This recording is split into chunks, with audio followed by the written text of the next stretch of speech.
जो वीडियो है ये कैंसर और मोल और इनके केस पे रहेगा, या फिर जो भी ट्यूमर हो रहे हैं ओवेरियन ओवेरियन ट्यूमर उनके ऊपर। अपन केस का नंबर 15 करते हैं सबसे पहले। इसमें देखो ये पोस्ट मेनोपॉजल, ठीक है, 57 एज है तो इसका मेनोपॉज हो चुका है। पोस्ट मेनोपॉजल में है ना, ओवरी ओवरी काम नहीं कर रही, तो ओवरी काम नहीं कर रही तो इसके अंदर फंक्शनल सिस्ट नहीं होगा। ठीक है, बता दे रहा है एक्स्ट्रा इन्फॉर्मेशन के लिए। अब इसमें अपन को क्या दिख रहा है, ड्राई कफ, कफ है इसको, pain in the right side of the chest, right side में कफ हो रहा है इसको, ठीक है, मतलब इसको चेस्ट में कोई दिक्कत है। ऊपर से इसका वेट लॉस हो रहा है, 10 kg लॉस हो गया जल्दी जल्दी, कफ हो रहा है। और इसके on palpation in the suprapubic region of painful conglomerative infiltrate of irregular shape, ठीक है, इरेगुलर शेप का इन्फिल्ट्रेट मिल रहा है इसको सुप्रापिबिक रीजन में, मतलब नीचे जो ओवरी होती है उसके करीब करीब कुछ इसको इरेगुलर शेप दिख रहा है। उसके अलावा ट्यूमर लाइक फॉर्मेशन मिल रहा है राइट अपेंडेज के पास में, राइट अपेंडेज बोले तो राइट फेलोपियन ट्यूब के पास में, मतलब जहाँ पे ओवरी होता है वहीं पे कहीं पर। तो इसमें अपन है ना, क्योंकि पहली बात तो ये सब कुछ इरेगुलर शेप का दिख रहा है, ट्यूमर दिख रहा है और वेट लॉस हो रहा है, तो इससे हमें पता चल रहा है कि, और वो भी राइट अपेंडेज के पास में, बोले तो इधर ओवरी होता है, तो ओवरी का कोई ट्यूमर है, वेट लॉस होता है, ओवरी का कैंसर है। तो अपन लिखेंगे ओवरियन कैंसर, लेकिन सस्पेक्टेड कि शायद अपन को लग रहा है फिलहाल इन सब हिंट से। कंफर्म करने के लिए अपन करेंगे पहली बात अल्ट्रासाउंड करेंगे जिसमें हम ओवरी को देख सके कि भाई इरेगुलर है कैसा है वो। उसके अलावा कैंसर के लिए ट्यूमर मार्कर करते हैं, अगर ये ट्यूमर मार्कर पॉजिटिव है तो कैंसर है। तो ओवरी के कैंसर के लिए क्या क्या ट्यूमर मार्कर होते हैं, CA-125, CA-19, HE4, alpha fetoprotein, इसको AFP बोलते हैं। उसके अलावा बीटा HCG, ये सब कर सकते हैं। उसके अलावा CBC इलेक्ट्रोकोगुलोग्राम, तो अपन कहीं भी डालना है इन सब गाना के इसमें। इसके अलावा CT स्कैन करेंगे और एक्सरे करेंगे, क्योंकि हमको मेटास्टेसिस देखनी है, कैंसर कहीं और दूसरी जगह पे फैल गया हो, उसको देखने की CT स्कैन और एक्सरे करेंगे। एक्सरे कहाँ कहाँ करेंगे, ब्रेस्ट का तो करना ही है, साथ में चेस्ट का करना है, क्योंकि चेस्ट का इसको कफ वफ की हिस्ट्री दी हुई है। ट्रीटमेंट अपन क्या करेंगे, ट्रीटमेंट अकॉर्डिंग टू स्टेज, जिस स्टेज का कैंसर होगा उस स्टेज का अपन ट्रीटमेंट करेंगे। और स्टेज किसके बेस पे है, FIGO 4 क्लासिफिकेशन में है, ठीक है। FIGO का full form international federation of gynaecology and obstetrics. और ट्रीटमेंट में अपन कैसे कैसे मेथड यूज़ करते हैं, कीमोथेरेपी, रेडियोथेरेपी और सर्जरी, 3 टाइप के ट्रीटमेंट होते हैं। अब प्रिवेंशन अपन कैसे कर सकते हैं सर्वाइकल कैंसर का, अपन है ना, जिन लोगों के हिस्ट्री, फैमिली हिस्ट्री हो, ठीक है, कि उसके मदर को, सिस्टर को, किसी को है ना ब्रेस्ट का या ओवरी का कैंसर रहा हो यंग एज में, तो उनके अपन BRCA2 और या फिर BRCA1, इन BRCA1 BRCA2 का अपन स्क्रीनिंग कर सकते हैं कि ये है या नहीं उनके अंदर ऐसा। इसके अलावा रेगुलर चेकअप अपन कर सकते हैं, कैसे करेंगे, अल्ट्रासाउंड से, ठीक है। इसे अपन रेगुलर चेकअप कर देंगे इस पेशेंट का, जिससे हमको है ना कैंसर ज़्यादा बड़ा हो उससे पहले पता चल जाएगा कि कैंसर है इस पेशेंट को। तो ये अपना हो गया केस नंबर 15। तो अगर है ना इसका मान लो उस फीमेल पेशेंट का अपन ने बरका निकाला, ठीक है, जीन रहेगा ये है, अगर उसके अंदर पॉजिटिव है बरका, तो हम क्या करेंगे, बरका पॉजिटिव, इसका मतलब उसको ओवरियन कैंसर होने के, ब्रेस्ट कैंसर होने के चांस ज़्यादा है, तो अपन क्यों चांस ले उसका, जब है ना बच्चे, मतलब पूरी प्रेगनेंसी हो गई, 3 बच्चे चाहिए थे, 3 बच्चे हो गए, तो उसका उसकी ओवरी काट के निकाल देंगे, तो ये होगा ओफरेक्टोमी, तो ओवरी नहीं रहेगी तो ओवरी कैंसर भी नहीं होगा। और उसका ब्रेस्ट भी निकाल देंगे, मास्टेक्टोमी, ठीक है, ब्रेस्ट निकाल देंगे तो ब्रेस्ट का कैंसर नहीं होगा, उसका प्रिवेंशन हो गया। नेक्स्ट केस है अपना केस नंबर 19। केस नंबर 19 में क्या है, इसको हिस्ट्री में दिया हुआ है क्रॉनिक इन्फ्लामेशन ऑफ अपेंडेजेस, ठीक है, तो इसको PID है, क्रॉनिक PID। इसके अलावा इसको last menses begin 14 days ago, ठीक है, 14 डेज अगो इसको मेंसेस हुए, और उस मेंसेस के साथ में इसको है ना ब्लीडिंग हुई है, मतलब इसको है ना मेंसेस हो गई तब ब्लीडिंग हुआ। उसके अलावा है ना मेंसेस के 14 दिन बाद में अपन को ओवुलेशन हो रहा है, तो उसको ओवुलेशन टाइम पे इसको पेन हो रहा है, ठीक है, ओवुलेशन के टाइम पे पेन हो रहा है, मतलब पेन जो है ओवुलेशन से रिलेटेड है कुछ ना कुछ। तो ओवुलेशन रिलेटेड कैसे है पेन और ब्लीडिंग, अगर रप्चर ऑफ ओवरी है, ठीक है, रप्चर ऑफ ओवरी ये होता है ओवुलेशन के अंदर नॉर्मली।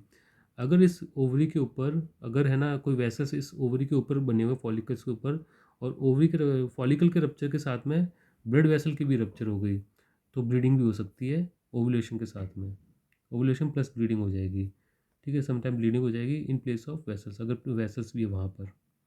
इसके अलावा केस में क्या दिया हुआ है, ब्लंकबर्ग साइन पॉजिटिव, इसका मतलब शॉर्टकन ब्लंकबर्ग पॉजिटिव आ रहा है, मतलब पेरिटोनाइटिस होना चाहिए, है ना, इन्फेक्शन होना चाहिए, लेकिन इस केस में जो है ना ये हो रहा है शॉर्टकन ब्लंकबर्ग पॉजिटिव, ये इस वजह से, इन्फेक्शन की वजह से नहीं हो रहा है, ये इस वजह से हो रहा है कि इसका जो ब्लड था ना वो है ना पेरिटोनियम पे टच हो गया, उस वजह से पेरिटोनियम की इरिटेशन हो गई है, तो उस वजह से शॉर्ट किम नंबर अपने पॉजिटिव आ रहा है, ठीक है।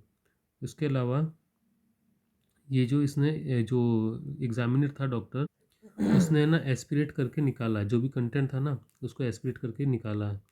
तो है ना, मतलब इसके है ना कोई है ना कंटेंट इकट्ठा हो जा रहा था पेल्विक कैविटी के अंदर। तो डॉक्टर ने इसको निकाला, इसको फ्लूइड को निकाला पेल्विक कैविटी से, तो वो हेमरेजिक था, मतलब ब्लड था उसके अंदर।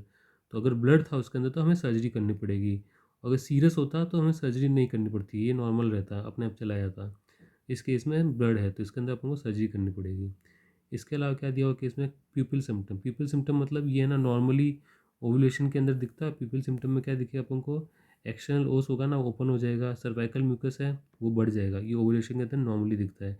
मतलब ये भी हमें बता रहा है कि ओवुलेशन के टाइम पे ब्लीडिंग हुई थी अंदर ही। Overhanging of the posterior fornix of the vagina is confirm. अब जो पोस्टीरियर फेनिक्स फॉर्निक्स है वेजाइना का, ठीक है, ये सर्विक्स हुआ, इधर वेजाइना का जो ये पार्ट होता है ना, ये वाला पार्ट, ये ऐसे लटकने लग गया। ऐसे क्यों लटकेगा, अगर इसके अंदर कोई चीज़ इकट्ठी हो गई। इस केस में इधर क्या इकट्ठा हो रहा है, ब्लड इकट्ठा हो रहा है, तो उस वजह से ये लटक जा रहा है पोस्टीरियर फॉर्निक्स, ठीक है, ये दिया हुआ है। तो उससे भी पता चला कि कुछ ना कुछ तो है ना लीकेज हुआ अंदर। Sharp pain tender in muscle in the, अब ये पेन और टेंडरनेस ये सब को इरिटेशन हो रहा है, movement behind the cervix is painful सबके। उसका अल्ट्रासाउंड किया, उसके अंदर हाइपोइकोइक फॉर्मेशन दिख रहा है जो कि 4 सेंटीमीटर का। हाइपोइकोइक मतलब कि है ना डेंस नहीं है वो, लाइट कुछ दिख रहा है अपन को। इको इको अल्ट्रासाउंड के अंदर कुछ है ना ब्लैक कलर का कुछ दिख रहा है। तो इसमें अपन को है ना 4 सेंटीमीटर है। ये है ना क्या हो सकता था, ओवरी के अंदर है ना ऐसा हाइपोइकोइक है ना कुछ दिख रहा है अपन को, या तो वो डोमिनेंट फॉलिकल हो सकता था या फिर फॉलिकुलर सिस्ट हो सकता था, ठीक है।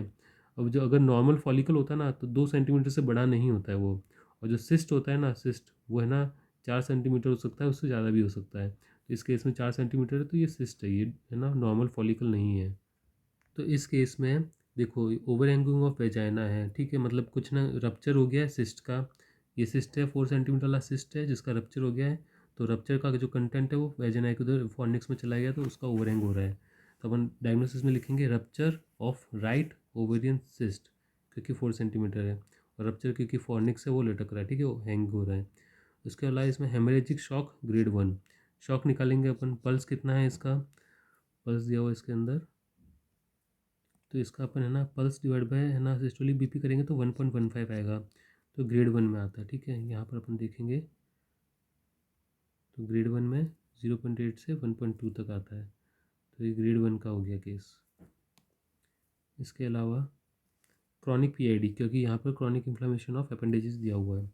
इसके अंदर इन्वेस्टिगेशन हम क्या करेंगे, सीबीसी एलएफटी कोगुलोग्राम, ये हम साथ साथ में करेंगे, ठीक है, साइमल्टेनियसली। मतलब शॉक को ट्रीट करते करते हम ये करेंगे, और ये करना ज़रूरी नहीं है, चाहे तो नहीं भी कर सकते हैं। बाकी मेन चीज़ है ट्रीटमेंट। शॉक को ट्रीट करेंगे, पेशेंट को स्टेबलाइज करेंगे, सर्जरी करेंगे पेशेंट की, ठीक है, इस सिस्ट को काट कर निकाल लेंगे, और पर्योटोनियम जो है उसके इरिटेशन को वगैरह को ट्रीट करेंगे। अब है ना इसके प्रिवेंशन के लिए क्या कर सकते हैं अपन, अगर पूछा जाए तो बताना ये कि COCP दे सकते हैं प्रिवेंशन के लिए, ये भी ज़रूरी नहीं है, पूछा जाए तो बताना है। और PID है, अब इसका रीज़न क्या हुआ कि ये सब कुछ है ना क्यों हुआ, सिस्ट क्यों बना। सबसे पहले इसको क्रॉनिक PID की हिस्ट्री है। क्रॉनिक PID में ओवुलेशन है ना वो नहीं होता है, ठीक है, ओवुलेशन में कुछ प्रॉब्लम आ जाती है जिससे ओवुलेशन नहीं हो पाता। अब फॉलिकल का ओवुलेशन नहीं हो रहा है, तो फॉलिकल है ना रप्चर नहीं हो रहा, उस वजह से अंदर ही अंदर वो बड़ा होता जाएगा धीरे धीरे, तो वो सिस्ट बना देगा, उसके अंदर लिक्विड इकट्ठा हो जाएगा, फ्लूइड इकट्ठा हो जाएगा, और बड़ा सा सिस्ट हो जाएगा फॉलिकल का, ठीक है, ऐसे ही बन जाता है सिस्ट। नेक्स्ट है केस नंबर 23। नेक्स्ट केस है अपना केस नंबर 23। इसमें देखो हिस्ट्री में दिया हुआ क्रॉनिक सेल्फिंग ओवराइटिस, ठीक है, तो क्रॉनिक PID अपन को पता चल गया, तो है ही है। उसके अलावा teamer like formation in the small pelvis in the area of right appendage, मतलब राइट फैलोपियन ट्यूब के पास में कुछ तो ट्यूमर है, ठीक है। आगे देखिए on the right end right end posted to the uterus, uterus के पास में एक राउंड ट्यूमर लाइक फॉर्मेशन है जो कि 4 सेंटीमीटर है और पेनलेस है, ठीक है। ऐसी दो पेनलेस चीज़ें जो कि यूट्रस के पास में हो सकती है करीब करीब में, वो क्या क्या हो सकता है। पहली बात तो ओवरी है, ठीक है, ये पहली है ना, ये है ना सिस्ट है, ओवरियन सिस्ट है। ये ओवरी है जो कि दूसरे अटैच है, ऐसे ओवरी होती है नॉर्मल। इस ओवरी के ऊपर अगर सिस्ट आ गया है तो सिस्ट कितना ही बड़ा हो सकता है ये, ठीक है। इस केस में 10 सेंटीमीटर, मतलब बहुत बड़ा है ये, 10 सेंटीमीटर का सिस्ट है, पहला केस ये हो सकता है। और दूसरा केस क्या हो सकता है कि ओवरी तो नॉर्मल है, ये दोनों ओवरी नॉर्मल है, और यहाँ से एक मायोमा है जो कि यूट्रस के अंदर से निकलता है, वो पेडुंकुलेटेड है, मतलब ऐसे एक स्टेम से जुड़ा हुआ है, ऊपर ऐसा गोला गोला बना हुआ है, तो ये मायोमा 10 सेंटीमीटर का है। ये 2 केस हो सकते हैं, या तो ये मायोमा है या फिर सिस्ट है। ये दोनों चीज़ पेनफुल होगी, दोनों यूट्रस के पास में होगी, ठीक है। तो इन दोनों को अपन डिफरेंशियल में रखेंगे, इन दोनों से कुछ भी हो सकता है। तो अपन डायग्नोसिस लिखेंगे सस्पेक्टेड राइट ओवरियन सिस्ट और सब सीरस पेडिकुलेटेड मायोमा। इसको सब सीरस क्यों कहा है, क्योंकि अब इसको सब सीरस क्यों कहा है, अगर ये मायोमा यहाँ होता ना, इस म्यूकस मेम्ब्रेन के नीचे, ये अंदर अंदर जो होता है ना, ये म्यूकस होता है, म्यूकोसा, और ये होता है सीरोसा, ठीक है। MUCOS म्यूकोसा और सीरोसा। तो बाहर की लेयर है सीरोसा है, तो इसके पास में, ठीक है, सब सीरस इस एरिया से अगर निकल रहा है और बाहर निकल रहा है, इधर भी है, तो उसको अपन बोलेंगे सब सीरस। और इस जगह पे है, इस जगह पे है, तो इसे बोलेंगे सब सब म्यूकस, ठीक है। अगर है ना अंदर भी है, इसे पूरे में है तो ट्रांसमिरल हो गया, अंदर अंदर है तो उसके लिए अपन बोलेंगे, उसे बोलेंगे इंट्राम्यूरल, ठीक है, अगर वॉल के अंदर है तो। अपने केस के लिए क्या ज़रूरी है, बाहर है तो सब सीरस, अंदर है तो सब म्यूकस, ठीक है। ये दो अपने ज़रूरी है। और इसमें है ना ये बाहर की तरफ है, तो ये है ना सब म्यूकस तो हो नहीं सकता है, सब सीरस ही होगा क्योंकि बाहर है, पेडुंकुलेटेड है। उसके अलावा क्रॉनिक पीआईडी दिया हुआ हिस्ट्री में, तो क्रॉनिक पीआईडी लिख देंगे अपन। तो इसका इन्वेस्टिगेशन अपन क्या करेंगे, अल्ट्रासाउंड करेंगे और ट्यूमर मार्कर करेंगे। और इसके अलावा एमआरआई कर सकते हैं, सीबीसी कर सकते हैं, क्योंकि इसके अंदर भी सिस्ट है। इससे पहले वाला जो सिस्ट वाला केस था, मतलब ये सिस्ट है, तो वो अपन डिफरेंस करना चाहेंगे इसको कैंसर के साथ में, कि मान लो अगर कोई कैंसर तो नहीं है ऐसा, तो है ना अल्ट्रासाउंड करेंगे सिस्ट को देखने के लिए कि सिस्ट है या फिर मायोमा है, ठीक है। इनको डिफरेंस करने के लिए अल्ट्रासाउंड करेंगे, पता चल जाएगा क्या चीज़ है असलियत में। और ट्यूमर मार्कर करेंगे कि अगर कैंसर है तो कैंसर रूल आउट करने के जितने भी ट्यूमर मार्कर होते हैं वो सब करेंगे। और ट्यूमर मार्कर कौन से होते हैं, ट्यूमर मार्कर ये सब होते हैं, CA-125, CA-19-9, HE4, alpha fetoprotein और बीटा HCG, ये सब ट्यूमर मार्कर करेंगे हम। उसके अलावा एमआरआई करेंगे और सीबीसी। एमआरआई करेंगे कि हम देखने के लिए कि भाई और मायोमा तो नहीं है, और है तो कहाँ कहाँ है, वॉल के अंदर है तो उसे देखने के लिए। और सीबीसी करेंगे ब्लीडिंग के हिसाब से। इन्वेस्टिगेशन जो है, इसका जो ट्रीटमेंट है ना, वो डिपेंड करता है डायग्नोसिस पे कि क्या डायग्नोसिस है। अगर वो मायोमा है, ठीक है, सब सीरस पेडिकुलेटेड मास है, मायोमा है, तो हम करेंगे मायोमेक्टोमी, ठीक है। अगर मायोमा है तो मायोमेक्टोमी। और अगर वो सिस्ट है तो हम सिस्टेक्टोमी कर देंगे। और अगर लार्ज सिस्ट है, जैसे इस केस में 10 सेंटीमीटर, तो हम ओफेरेक्टोमी भी कर सकते हैं।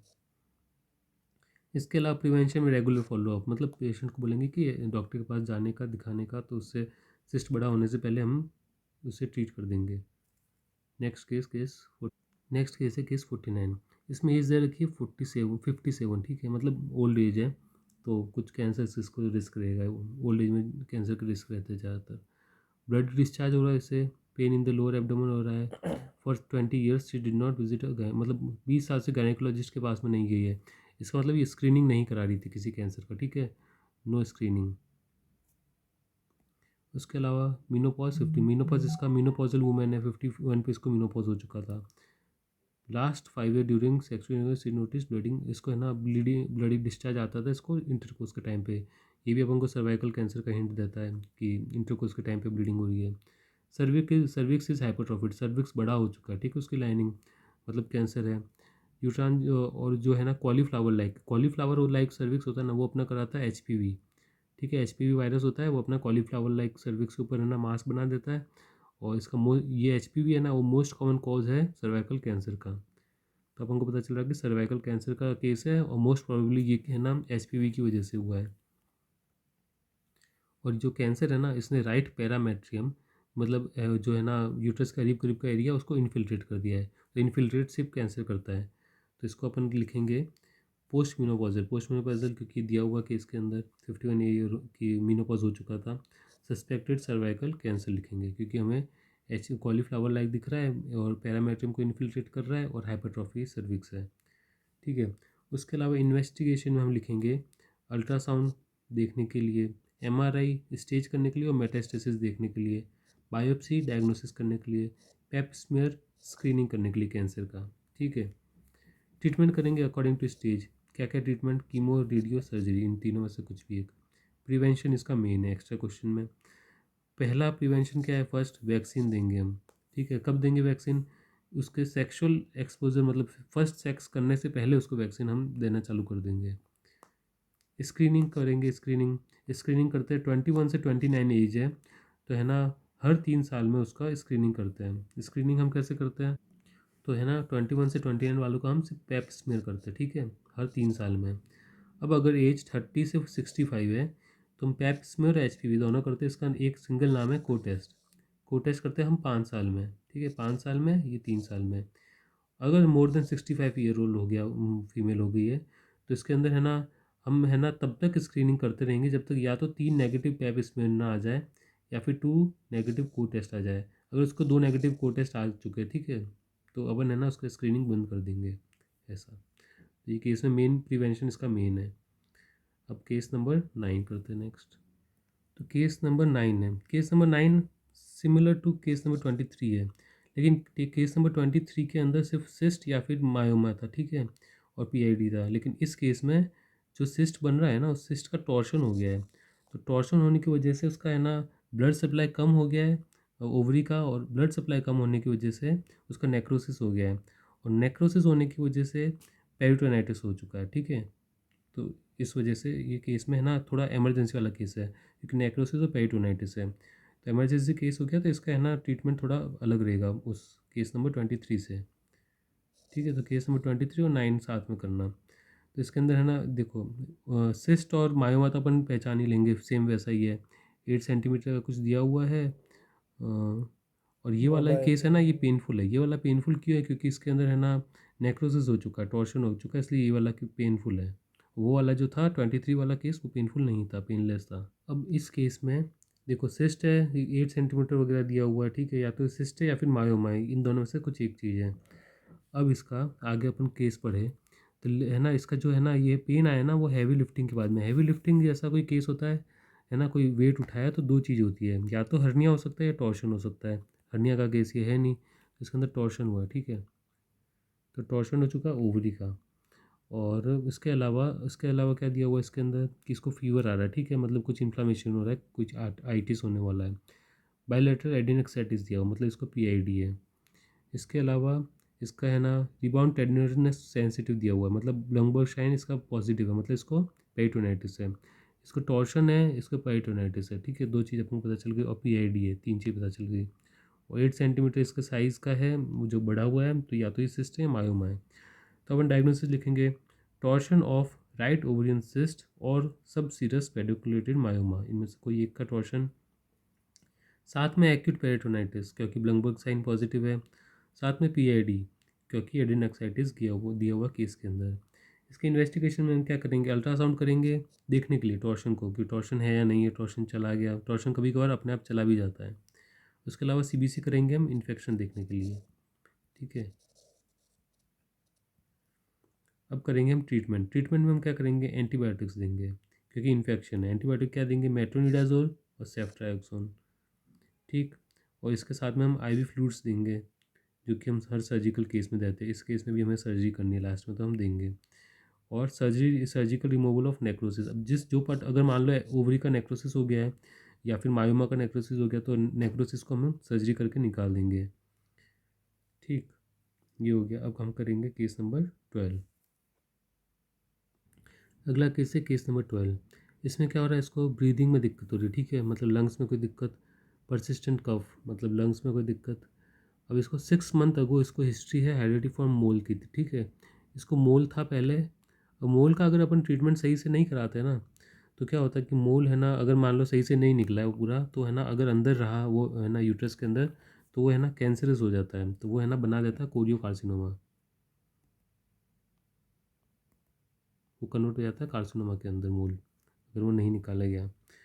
इसके अलावा इसको हिस्ट्री दी हुई है पल्मोनरी TB की, ठीक है, TB है इसको।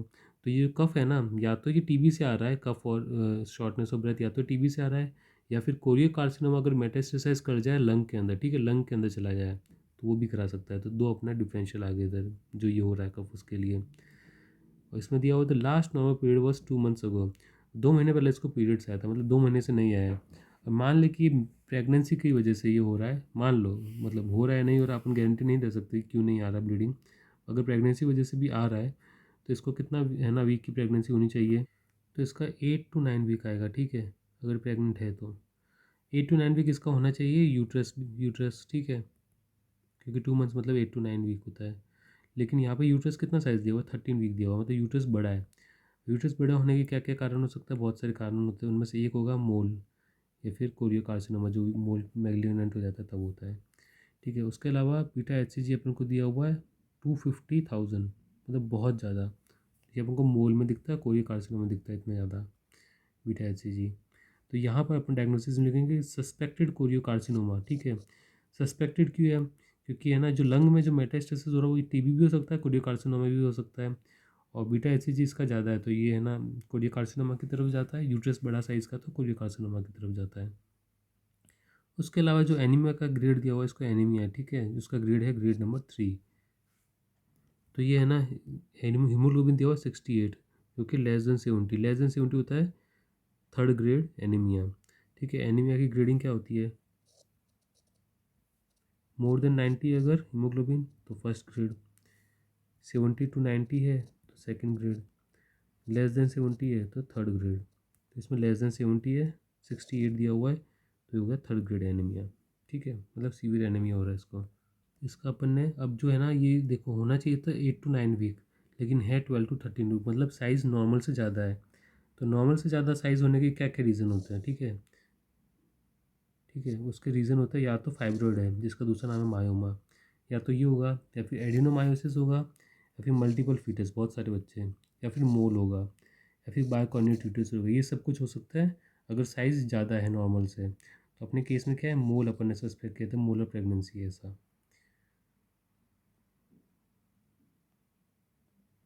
ठीक है। उसके अलावा अब इन्वेस्टिगेशन क्या करेंगे हम, क्योंकि एनीमिया है तो CBC हम करेंगे, और CBC LFT कोगुलोग्राम ये सब कुछ हम करेंगे एनीमिया के चक्कर में। उसका ब्लीडिंग हो रही है तो ब्लीडिंग के लिए हम है ना ब्लड ग्रुप और RH फैक्टर हम देख के रखेंगे, क्योंकि ट्रांसफ्यूजन की ज़रूरत पड़ सकती है। इसके अलावा मेटास्टेसिस के लिए हम MRI और चेस्ट एक्सरे करेंगे, कि है ना चेस्ट एक्सरे में हम देखेंगे कि जो चेस्ट में गया है, वैसे चेस्ट एक्सरे इस क्वेश्चन में किया हुआ पहले से, तो मैं ना चेस्ट एक्सरे नहीं बोलेंगे, MRI बोलेंगे। चेस्ट एक्सरे करना चाहिए लेकिन केस में दिया हुआ है ऐसा अपन बोलेंगे। अल्ट्रासाउंड कर सकते हैं, अल्ट्रासाउंड में हमें क्या दिखेगा, अल्ट्रासाउंड में 3 अपन को चीज़ दिखेगी, अपन को बतानी है टीचर को। पहला स्नो स्टॉर्म अपीयरेंस दिखेगा, सेकंड एम्प्टी जेस्टेशनल सैक दिखेगा अगर कंप्लीट मोल है तो, ठीक है, इनकम्प्लीट मोल में नहीं, और थर्ड चीज़ है थीका ल्यूटियन सिस्ट मिलेगा ओवरी के अंदर, ये 3 चीज़ मिलेगी हमें अल्ट्रासाउंड के अंदर। इसके ट्रीटमेंट हम क्या करेंगे, एनीमिया के लिए हम सबसे पहले करेंगे ब्लड ट्रांसफ्यूज़न, ठीक है। उसके बाद में हम करेंगे अल्ट्रासाउंड, अल्ट्रासाउंड में हम देखेंगे कि कैसा क्या चीज़ है वो, कंप्लीट मोल है, इनकम्प्लीट मोल है, या फिर दूसरे इन्वेस्टिगेशन करके हम पता करेंगे कोरियोकार्सिनोमा है या नहीं। अगर कंप्लीट मोल है मतलब फीटस नहीं है उसके अंदर, ठीक है, सिर्फ मोल है, तो मोल कुछ काम का नहीं है, बच्चा है ही नहीं, तो हम क्या करेंगे सक्शन कर लेंगे। सक्शन एंड इवोक्यूशन इसके लिए बेटर चीज़ है। अगर इनकम्प्लीट है तो उसके अंदर थोड़ा बहुत फीटस पार्ट होंगे, इसके लिए हम करते हैं DNC, इनकम्प्लीट के लिए DNC, कंप्लीट के लिए सक्शन एंड इवोक्यूशन। और अगर कोई कार्सिनोमा तो ये तो एक कैंसर है तो इसके लिए हम कीमोथेरेपी बेटर समझेंगे, कीमोथेरेपी भी यूज़ करेंगे। रिस्क फैक्टर क्या होता है ना कोरियोकार्सिनोमा या फिर मोलर प्रेगनेंसी का, कोई भी प्रेगनेंसी है तो उसकी है ना कोरियोकार्सिनोमा हो सकता है। अगर नॉर्मल प्रेगनेंसी है तो भी कोरियोकार्सिनोमा हो सकता है, एक्टोपिक प्रेगनेंसी है तो उससे भी हो सकता है, अबॉर्शन हुआ तो उससे भी हो सकता है। हर प्रेगनेंसी के बाद में कोरियोकार्सिनोमा हो सकता है। इसके अलावा विटामिन E डेफिशिएंसी और एज भी एक फैक्टर है, ठीक है।